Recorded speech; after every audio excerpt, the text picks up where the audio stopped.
The Kawasaki KLE500 versus the Royal Enfield Himalayan 450. Two very similar motorcycles that are, however, also quite different, with one being a two-cylinder and one being a one-cylinder. However, how do these compare? And with that, welcome back to the 3 Miles MC YouTube channel.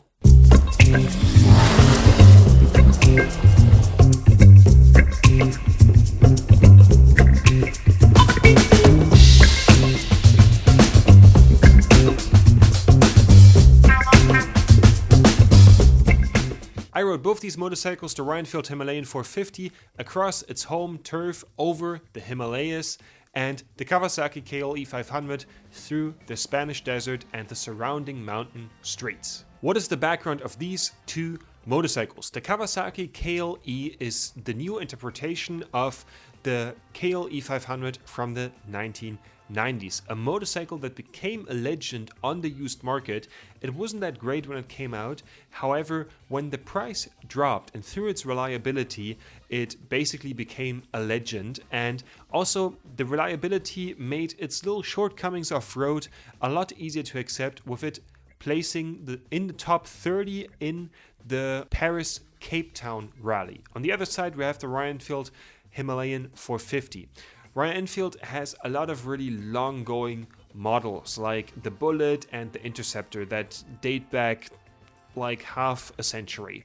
And the Himalayan is one of the few bikes that they have brand new on the market. The first Himalayan, the 411, came out in 2016, and now the 450 came out a few years ago, I think 2-3 years ago.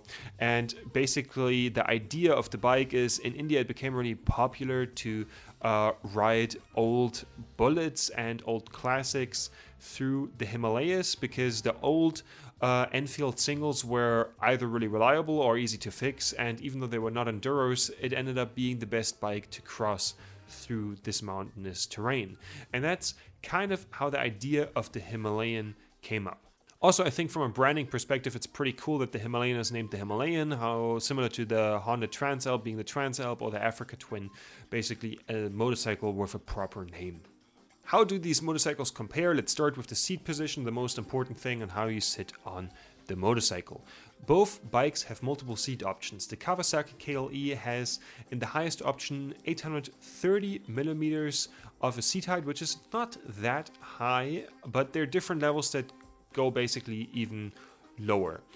With that, the bike is quite approachable. The Himalayan is also approachable with 825 millimeters to 845 millimeters, and the different seats options are differently adjustable in the different levels, with like a system that is integrated into the seat, and that bike has a bit of a higher seat height, being with that more fitted towards taller riders. When sitting on the motorcycle when riding on road, the Kawasaki KLE500 is more comfortable. That also comes from the adjustable windscreen that can be adjusted in a way that it completely gets all the wind off your body, especially for highway riding and having to get some kilometers done. This is really nice. With the Himalayan, you're always going to have some wind on your body. The windshield is rather small, and for longer highway rides, that can get intense. When it comes to going off-road and standing up, the standing up position on the KLE500 is pretty comfortable. Also, the way you stand up, it's a very smooth transition. It works really well. They put a lot of attention to that. However, the Royal Enfield Himalayan 450 is less comfortable. However, it has a more aggressive position, which basically lets you tackle off-road obstacles a lot more aggressively and more similar to an enduro. And also, when it gets wilder, this is the bike you want to be on. Let's talk about the engine, with the engine being the biggest difference between these two motorcycles, with the Himalayan having a one-cylinder and the first water-cooled engine that Royal Enfield has ever made, coming in at 40 horsepower at 8,000 RPM and 40 Newton meters of torque at 5,500 RPM. Compared to that, the Kawasaki KLE has a two-cylinder engine with a 180-degree crank that puts out a power output of 45 horsepower at 9,000 RPM and 42 Newton meters of torque at 6,000 RPM. Both of these engines basically come in at 450cc, with the KLE having 451 and the Himalayan 452cc. The riding character of these two engines are of course really different. The Kawasaki has a really rev-happy engine. The flywheel is really light, the engine revs up really quickly, and it also needs to, because to use the power you need the RPMs, and that feels really nice on street. It feels more like a naked bike partially sometimes.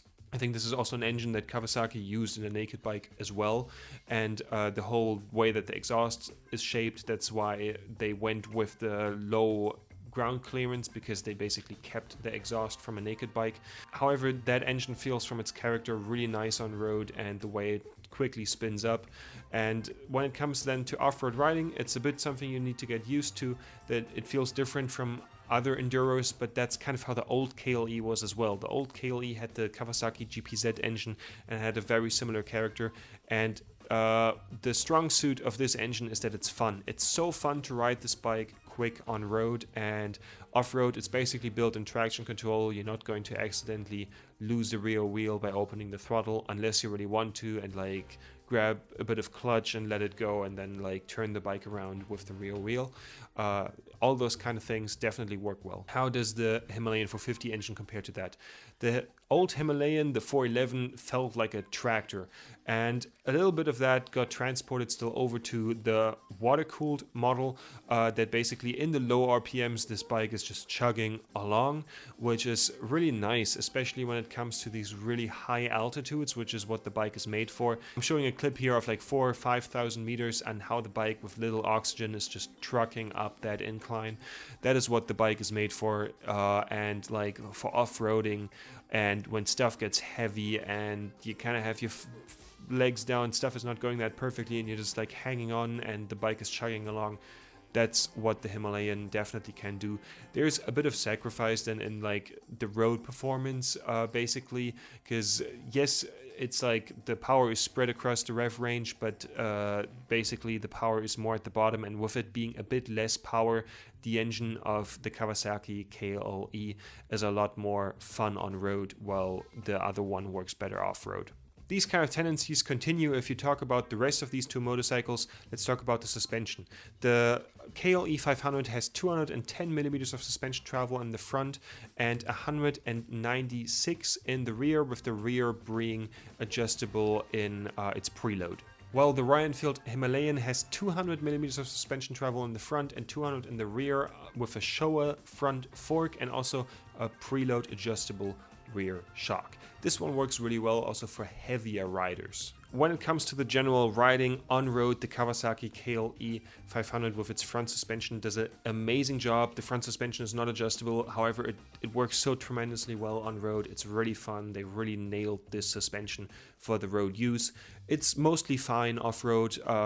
If you take it slow and you're exploring and you're not treating it like a race bike off-road, then you're going to be fine. However, once things get a bit quicker and there's like a unforeseen obstacle, the suspension is going to bottom out hard. Same with the rear, and also that kind of is where the biggest weak point of the KLE comes in. The ground clearance is only 18 centimeters, and with the exhaust from the naked bike that I named earlier, this bike basically can touch the floor.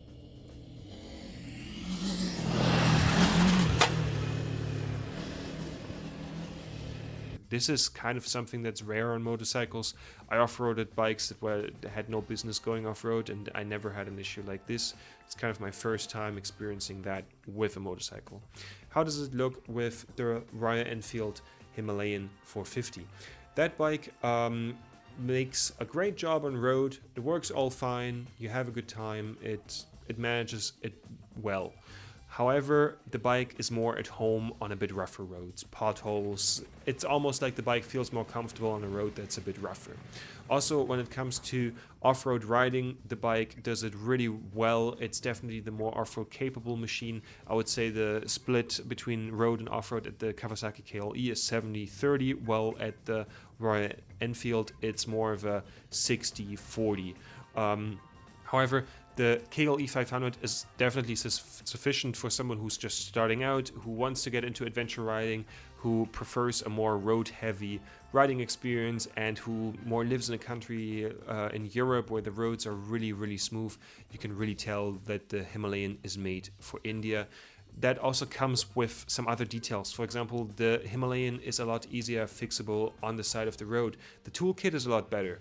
Like, you get so much stuff with the toolkit, you can actually fix something. Like if something rattles itself loose, if you have a flat, these things are doable with the toolkit that comes with the bike, while the KLE only has a screwdriver and one key.